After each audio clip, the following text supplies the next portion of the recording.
10 years from now, you will surely become someone. The big question is, who? What are you becoming? And if you go to work on it now, sure enough, in a very short period of time, you can take on a new direction to become the kind of person you want to be. There's a very important question to ask, and the question is, 10 years from now, you will surely arrive. And the question is, where? So to answer the question of where you want to arrive and the kind of person you want to be, you've got to get serious. What I would ask you to do, starting today, is get excited about committing an act that's positive, an act that's constructive, to make the changes in your life that you want made, and to go the direction that you want to go. Get excited about your potential. Human capacity is usually never the problem. Little children can learn several languages. We can learn to do the most incredible things. All we need to do is take the time to do it. So it's not a matter of capacity. It's a matter of judgment. It's a matter of excitement. It's a matter of will. And it's a matter of wanting to bad enough. So it's pretty exciting to know that any day you wish, you can change your life. Any day you pick out, you can make major changes. It doesn't ever have to be the same again. And that's exciting. Knowing that intellectually and personally, you can actually do the things that will make major changes in your life. There's so many things to work on this, that if you don't get busy and work on it, sure enough, the time will pass. And sure enough, 5 years from now, you'll wind up where you don't want to be, wearing what you don't want to wear, driving what you don't want to drive, being what you don't want to be. Now's the time to fix it.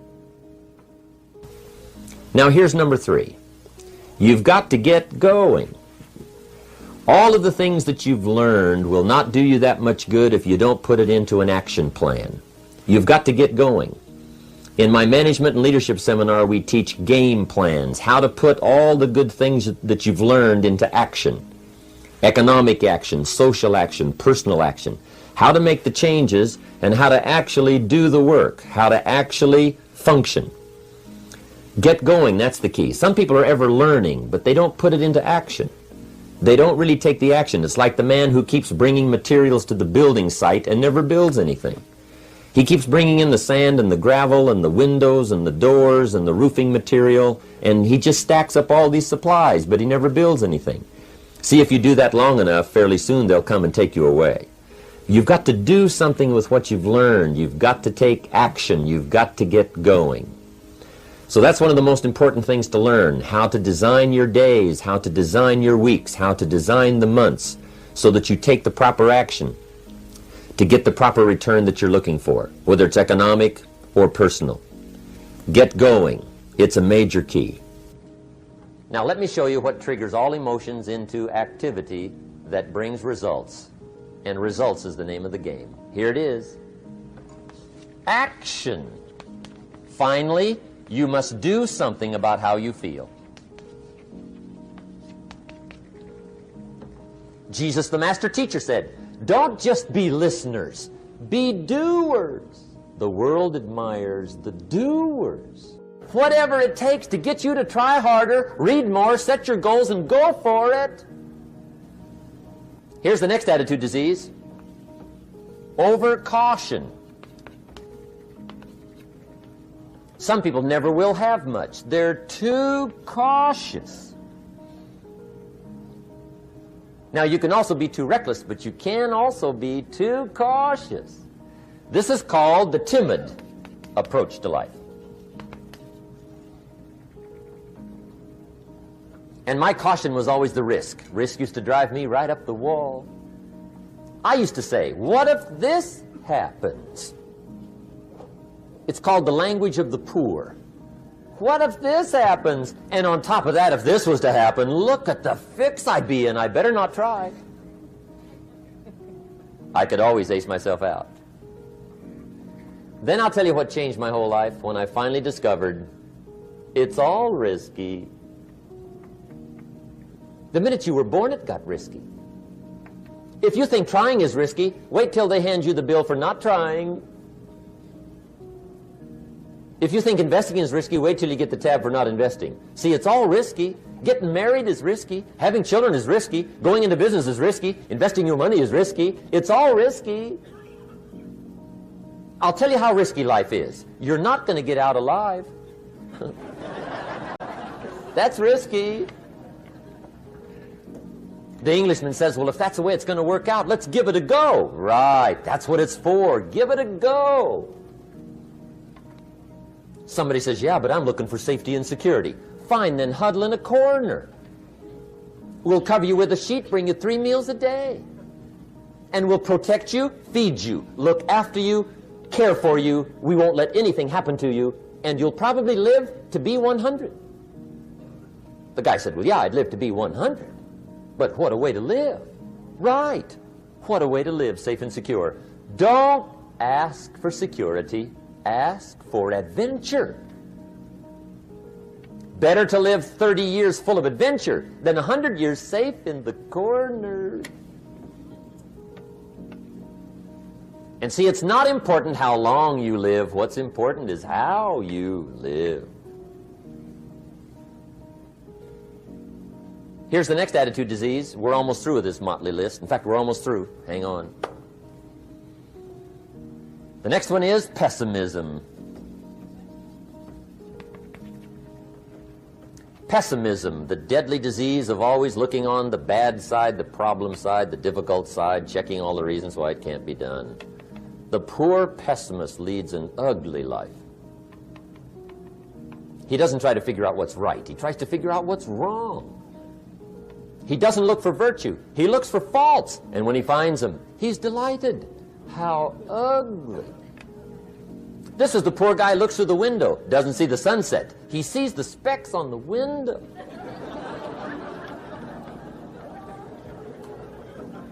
And this is the poor guy, right, who rushes up, takes such leave of his senses. This guy rushes up and he says, I've got 5 good reasons why it won't work. He's so dumb he doesn't know all he needs 1. He's got 5.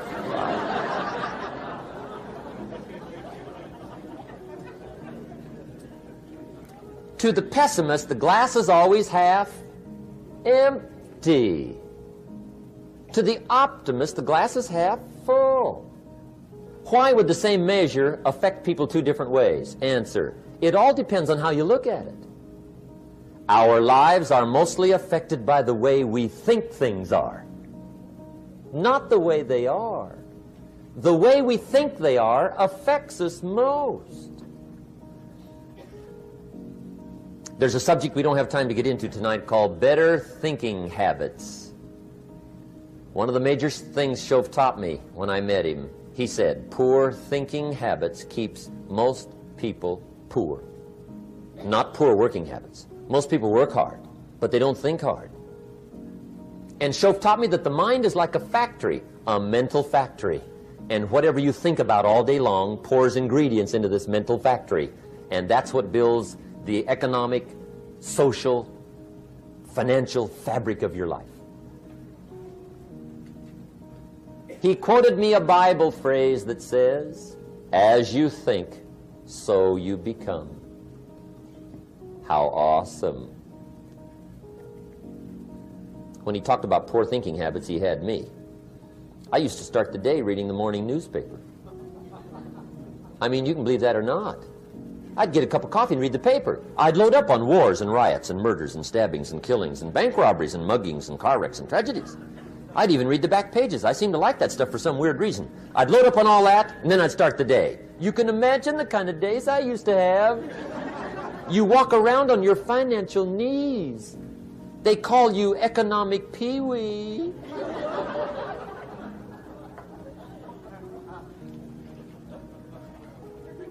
The guy says, I want to be a great leader. Wonderful. The first thing we do is follow him to his house. When we get there, we walk in and check his library, number 1. Somebody says, well, why check his library? The reason is because what a man reads pours massive ingredients into his mental factory, and the fabric of his life is built from those ingredients. You would not believe what some people have got in their house to read. You would not believe. One of the best dressed up words I know for a lot of it is trash. Can you imagine dumping a barrel of trash into this mental factory every day and coming out with a rich, dynamic, positive life? It can't be done. You might as well try making a cake with cement. The kids back in Danbury, Connecticut, high school, they're asking me questions one day. I'm talking to the kids. Kids got good questions these days. One of them said to me, Mr. Rohn, how do you build the good life? I said, it's simple. It's not easy, but it's simple. Here's how you build anything. Select the right ingredients, keep out the wrong ingredients, and it starts with thought.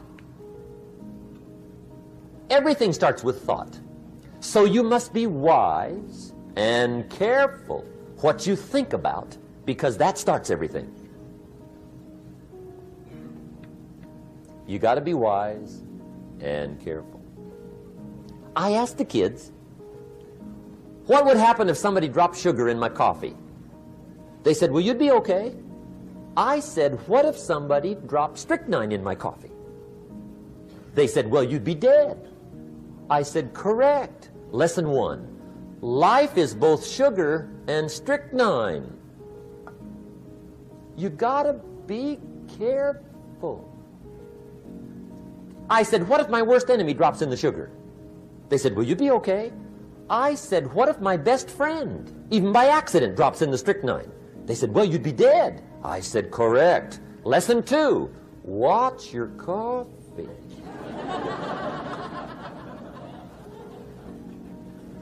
You got to be careful. See, it doesn't matter who hands you the bad stuff. It doesn't matter where you get the bad stuff. It'll still do its damage on your bank account, wherever you get it.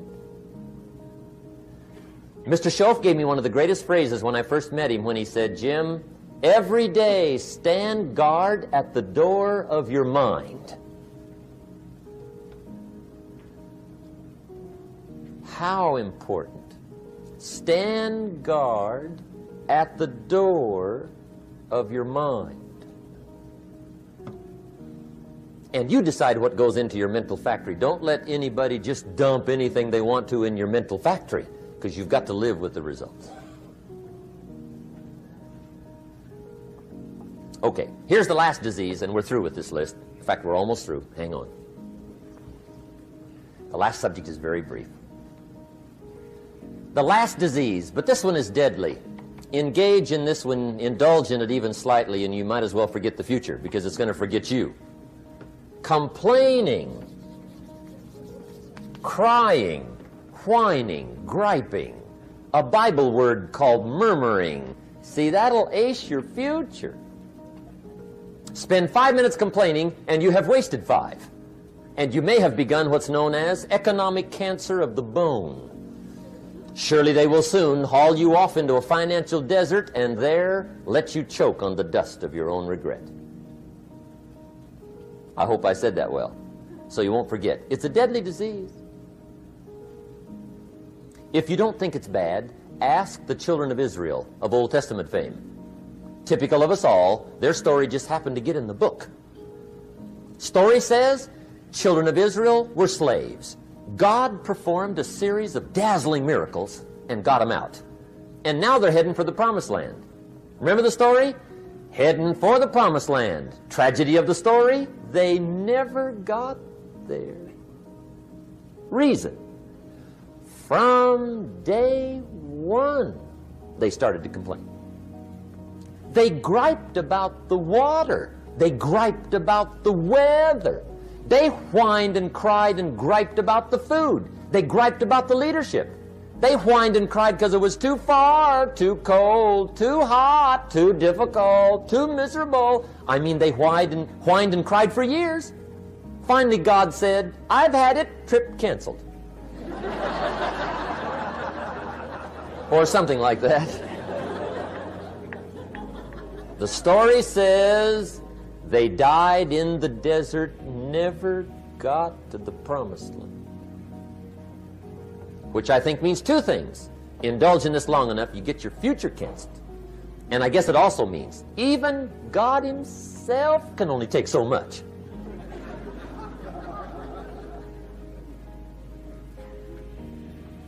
Okay. Just be on the lookout of the things that can destroy all the good you start. The war is on.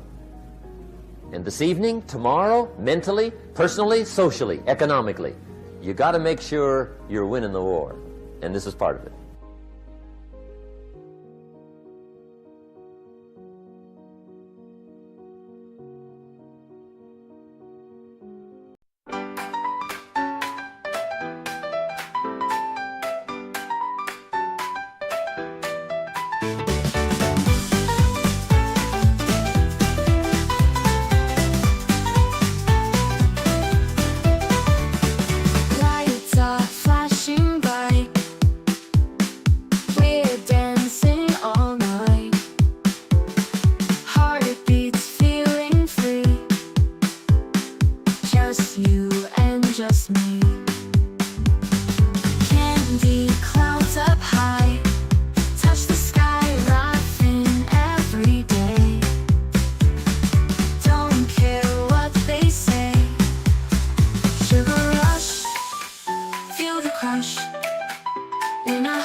I was thinking you, dreams come true, eyes so bright with glee, you and me we see.